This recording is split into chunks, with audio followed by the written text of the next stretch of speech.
시편 42편 11절까지 있는데 오늘 5절까지만 읽었어요. 왜 그러냐면 6절부터 11절까지는 그 같은 내용이 반복이 되고 있습니다. 네, 그래서 말씀은 이제 뭐 11절까지 다 사용해서 전하려고 합니다. 이 시편 42편 저자가 누군가 뭐 확실하게는 모른다고 하지만 뭐 내용만 봐도 여러분 딱 감이 오시죠? 다윗의 시입니다. 네, 다윗의 시라고밖에 할 수가 없겠지요. 네, 그래서 그러면 이게 다윗이 언제 이런 시를 썼을까? 네, 그 뭐 4절, 5절을 우리가 볼 때 다윗의 삶 중에서도 그 가장 힘들고 어려웠을 때 쓴 시라는 걸 우리가 볼 수가 있겠고요. 다윗만큼 정말 많은 그 시련을 겪은 사람이 성경 인물 중에 뭐 욥 같은 분도 나오지만 평생을 걸쳐서 욥은 한 번 그랬지만 다윗은 뭐 하여튼 어려서부터 돌아가시는 날까지 그 고난과 어려움이 끊임이 없었어요.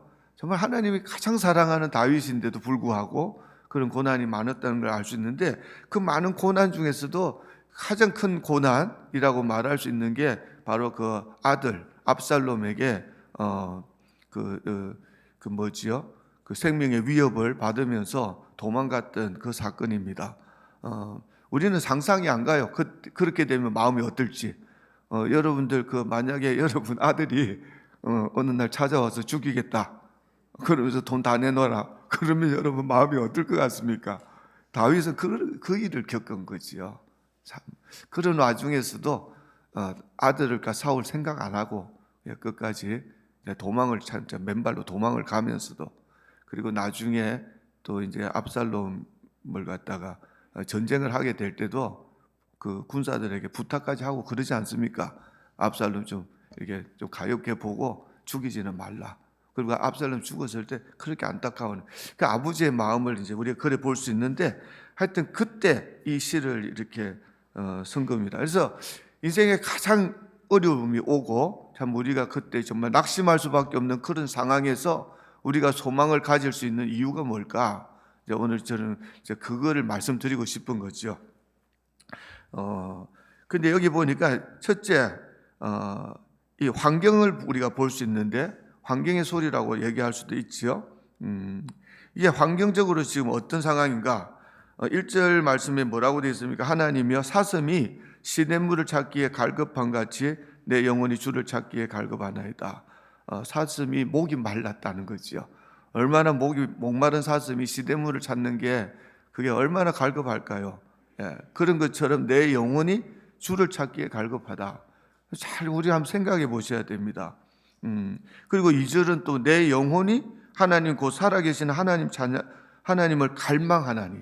이 갈망이란 단어를 이게 아마 핵심이 되는 단어 같은데 갈망의 뜻이 뭐냐면 그거예요. 목마르고 줄이다는 뜻입니다. 갈망하나니 내가 어느 때 나가서 하나님 얼굴을 배울까? 이런 얘기가 나와요. 아니 우리는 지금 상황을 보면은 뭐죠? 지금 왕자에서 쫓겨나가지고 압살롬 그 아들한테 이런 생명의 위협을 받고 있는 그런 고난, 그런 고통의 시간인데 근데 오히려 다윗은 그걸 고통이라고 얘기 안 합니다. 뭐가 고통이라고요 지금? 하나님과의 관계가 지금 어려우신 게 이게 고통이에요. 지금 예루살렘 다윗성이라고 우리가 부르잖아요. 그 예루살렘에서는 물론 이제 솔로몬 때에 성전을 짓지만 그래도 다윗 때에도 이 장막이 있었습니다. 그러니까 날마다 하나님 앞에 나가가지고 제사 드리고 예배 드리고 하나님과의 그런 그 친밀한 관계를 누리고 있던 그게 지금 그걸 잃어버린 것이 가장 안타까운 거지요. 그래서 하나님 얼굴을 지금 구하고 있고 하나님을 갈망하고 있는 그거를 얘기하고 있는데 지금 왜 그러냐 하면은 정말 하나님이 다윗과 함께 하셨는데 지금 이런 어려움을 당하는데 이게 뭐죠? 다윗의 마음에 그런 그 고민, 그런 의심이 생길 수 있어요, 없어요? 하나님 나 사랑한다면 왜 이런 일이 일어날까? 그리고 또 하나님이 응답이 없는 거지요. 뭐 위로의 말씀이라도 와야 되는데 그런 것도 없고 완전히 하나님으로부터 딱 단절된 것 같은 그래서 하나님의 침묵이지요. 하나님으로부터 끊어진 것 같은 이게 지금 영을 눌리고 있는 것이요. 이게 이 환경에서 오는 소리였습니다. 그래서 우리가 그 9절 말씀에 이런 말씀이 있어요. 내 반석이신 하나님께서 말하기를 어찌하여 하나님께서 나를 잊으셨습니까? 하나님 나를 잊은 것 같은.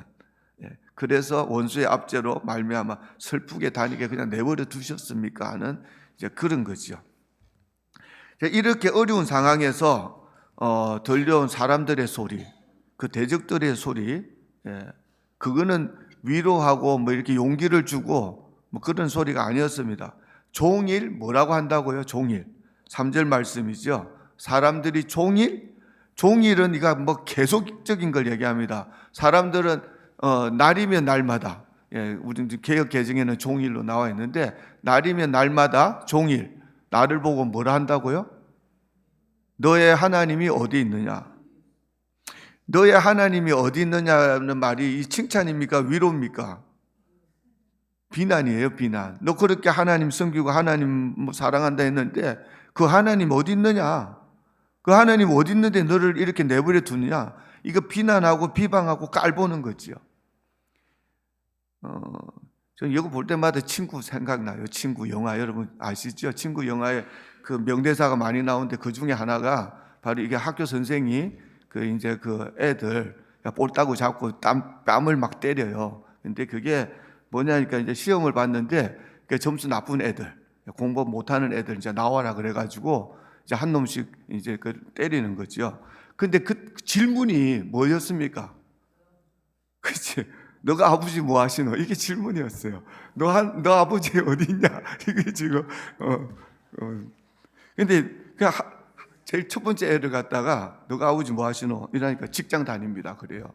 그러니까 선생이 너가 아버지는 직장 상사한테 맨날 굽신거리고 그렇게 네 공부시키는데 니는 시험을 30점 받냐? 이 새끼 그러고 팍 때니까 쌍꺼풀이 팍 나고 막 그래요. 두 번째 애를 갖다가 또 불러놓고 네 아버지 뭐 하시노? 장의사 합니다.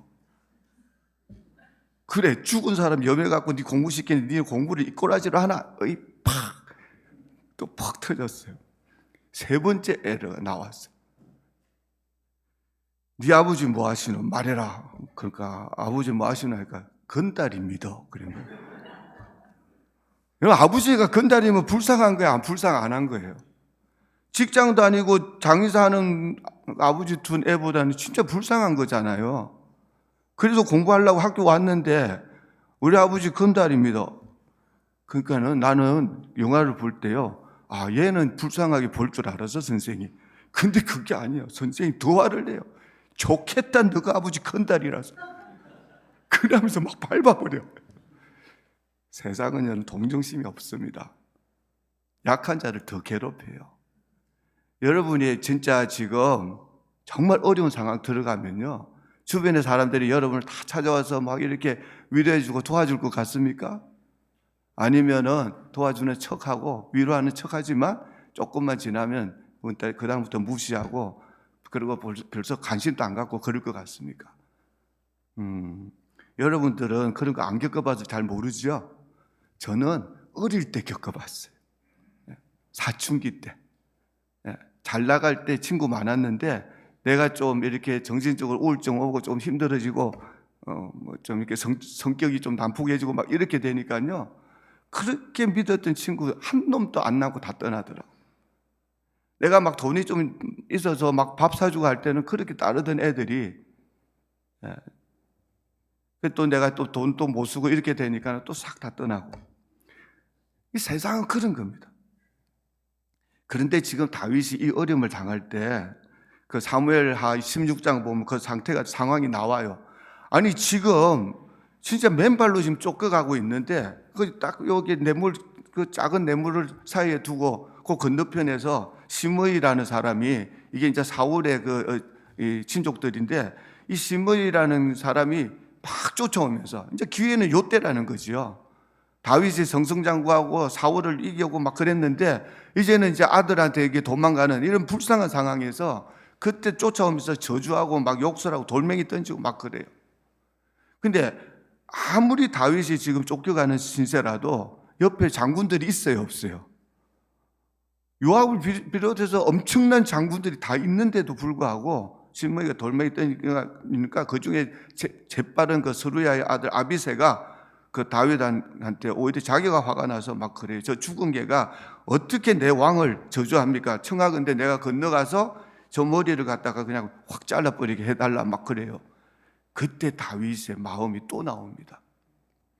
여러분, 제가 말씀드리고 싶은 건 이거예요. 우리는 어려운 환경이 오고 어려운 상황이 오면 그 환경과 상황을 얘기할 거 아니에요.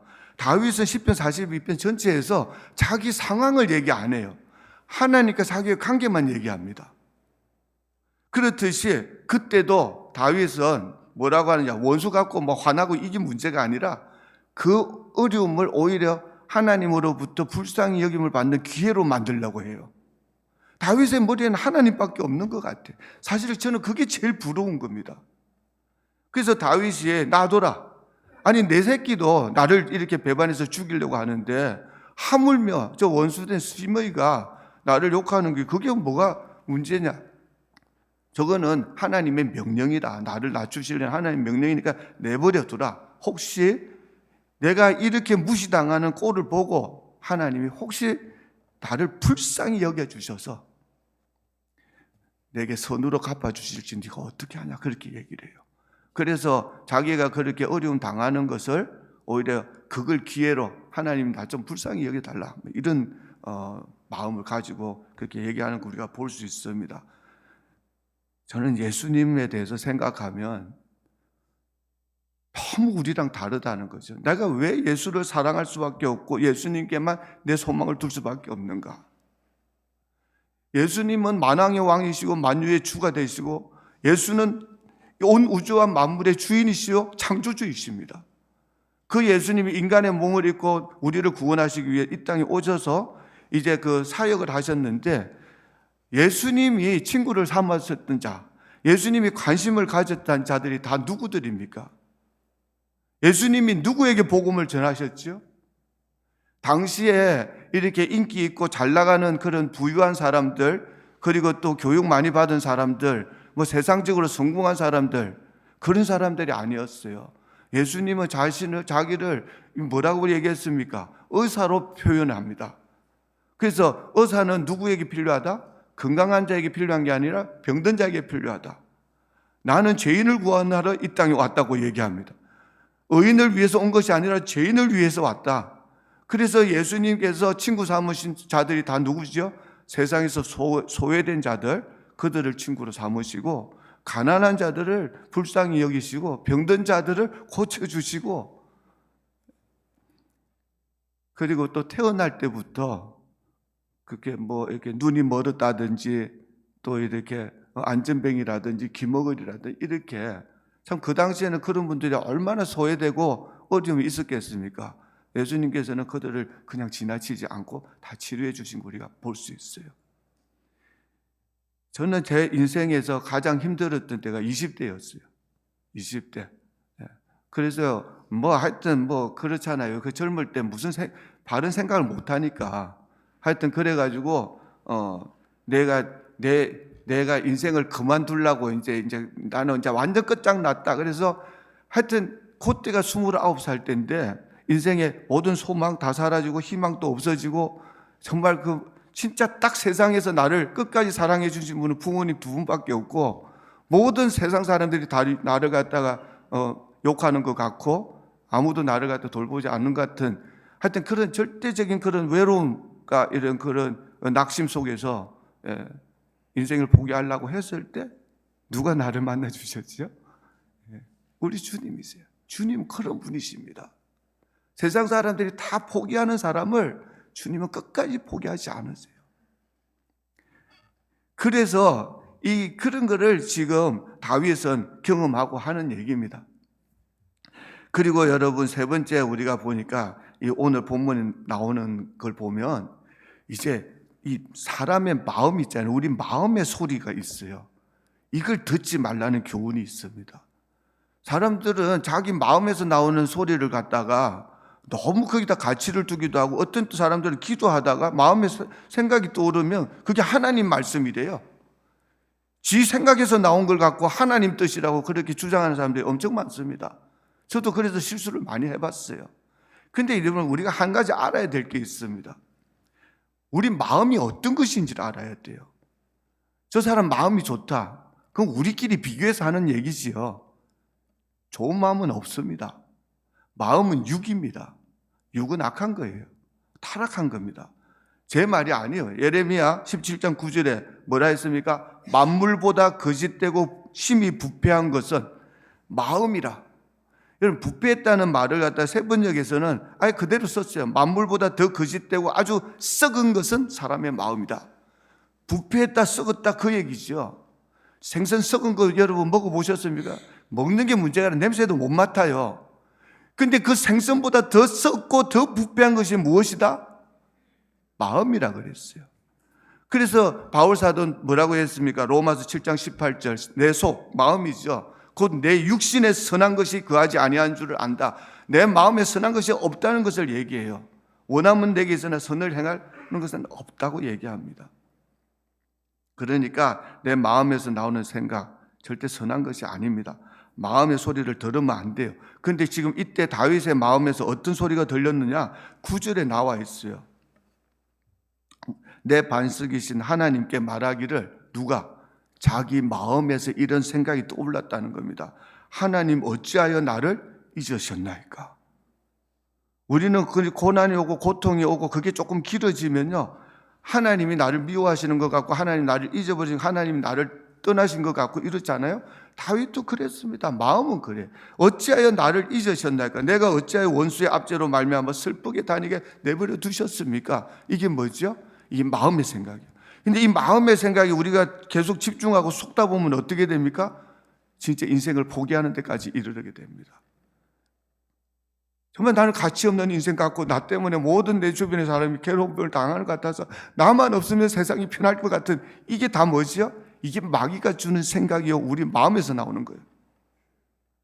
우리가 얼마나 귀한 존재인지 그거를 다 잊게 만드는 게 우리 마음의 생각입니다.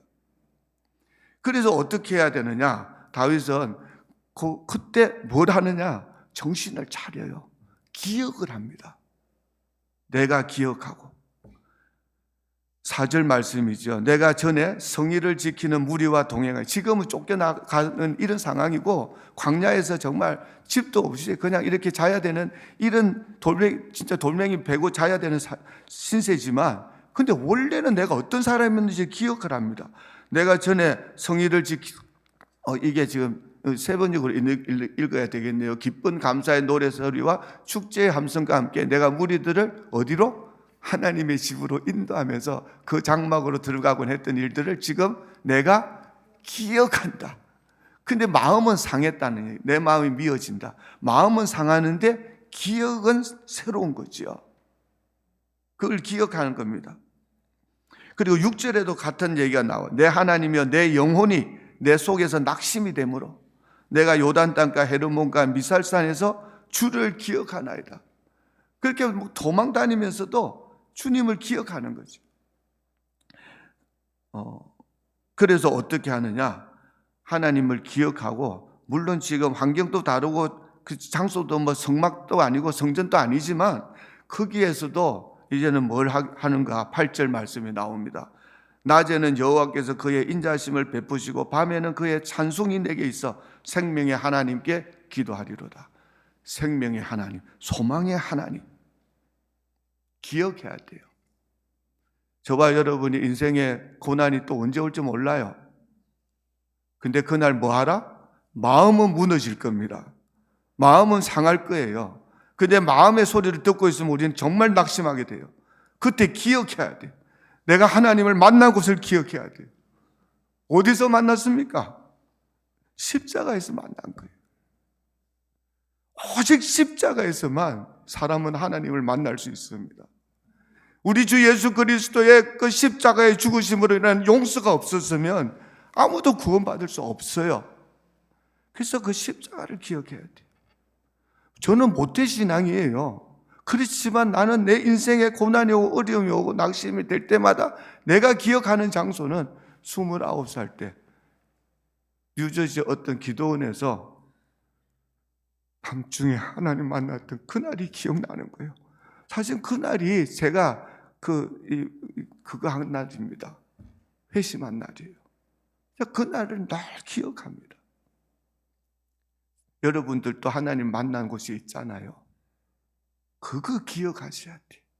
주님의 용서와 구원을 기억하셔야 됩니다. 그리고 뭐 하면 되는가?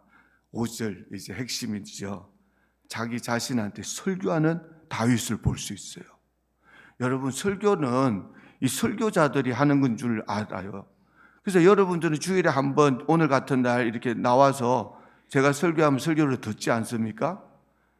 근데 저는 이제 남한테 이렇게 설교를 하는 설교자로 또 콜링이 있어서 이렇게 하고 있지만 사실은 여러분 전부가 다 빠짐없이 설교자가 되셔야 돼요. 저처럼 이 앞에 나와서 설교해라 그런 부담을 주려는 게 아니고 누구한테 설교해라?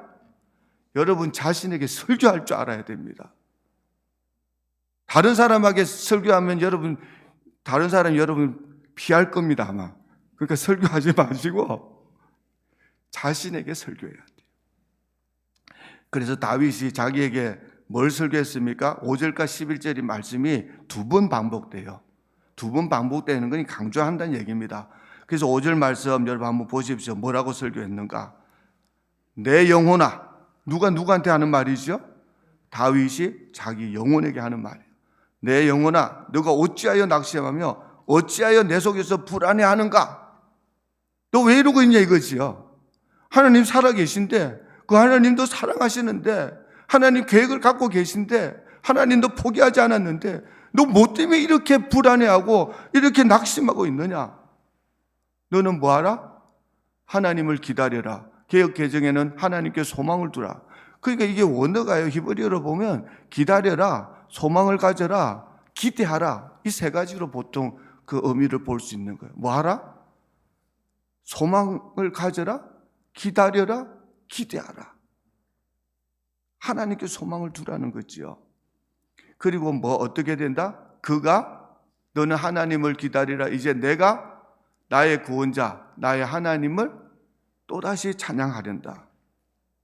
그런데 개역 개정에는 너는 하나님께 소망을 두라. 그가 나타나 도우심으로. 세 번역에 이게 왜 빠졌는지 모르겠어요. 개역 개정에 그게 나와 있습니다. 너는 하나님께 소망을 두라. 누가 나타나? 그가 나타나 도우심으로 말미암아 내가 여전히 찬송하리라. 11절 말씀이 똑같은 말씀이에요. 내 영혼아 너가 어찌하여 낙심하며 어찌하여 내 속에서 불안해하는가? 너는 하나님께 소망을 두라. 나는 그가 나타나 도우심으로 말미암아 내 하나님을 여전히 찬송하리로다. 여러분, 소망의 이유, 저는 소망의 이유란 제목으로 설교를 많이 해봤는데 보통 소망의 이유는 우리가 구원받았기 때문이요, 또 하나님 자녀 되었기 때문이요, 그리고 또 천국에 갈 것이기 때문이고 우리가 부활할 것이기 때문이 맞습니다. 근데 오늘 제 포인트는 그게 아니에요. 소망의 이유, 이런 어려운 가운데서도 다윗이 소망을 가질 수 있는 이유가 뭐였는가? 그걸 얘기하고 싶은 거예요. 그게 2절에 나온 말씀입니다. 2절에 나오는 가장 중요한 단어가 뭐라 그랬지 아까? 갈망이란 단어예요. 갈망. 갈망의 뜻이 뭐냐면 줄이고 목마른 겁니다. 다윗은 뭐가 있었지요? 잘못하면 이건 뭐 다 잃은 거잖아요. 그 상황에서는 왕위도 잃어버렸고 왕자도 잃어버렸고 예루살렘 성도 잃어버렸고 다 잃어버렸잖아요. 근데 다윗이 회복될 수 있었던 한 가지 있었다니까요. 그게 소망의 이유였습니다. 그 소망의 이유가 뭐냐? 다윗에게는 그 하나님에 대한 갈망이 그게 안 사라졌어요. 쫓겨났는데도 하나님에 대한 갈망이 있었다니까. 하나님에 대한 줄이고 목마름. 예수님께서 그 산상수훈에서 그 복 있는 사람 얘기할 때 이 말씀 하셨습니다. 뭐에? 의에 줄이고 목마른 자, 갈망을 얘기한 거예요.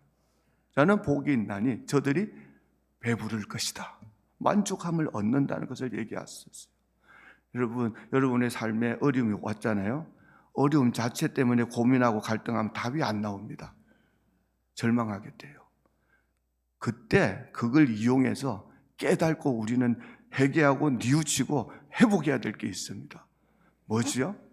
하나님으로부터 멀어진 거예요. 세상에 더 가까워진 겁니다. 세상을 하나님보다 더 사랑하다가 어려움이 온 것이니까 하나님에 대한 갈망이 회복돼야 될 줄 믿습니다. 여러분, 하나님에 대한 갈망만 있으면 우리는 뭐가 있다? 소망이 있는 자들이에요. 여러분, 하나님에 대한 갈망이 있는 사람은 그 자체가 행복자입니다. 여러분, 제가 29살 때 인생의 의미를 몰라가지고 뭐가 뭔지를 몰랐어요. 그래서 가장 불행한 시간이었는데 순식간입니다. 하나님 만나고 나니까 세상에 그렇게 행복할 수가 없었고 그 행복감으로 지금까지 살아왔는데 지금 마찬가지. 지금 뭐 여러분, 제가 이제 6월 달이면 은퇴를 한단 말이잖아요. 많은 사람들이 걱정을 해줘요. 저에게. 은퇴하면 첫째로 재정적으로 어떻게 살 것이냐. 몰라요, 저는.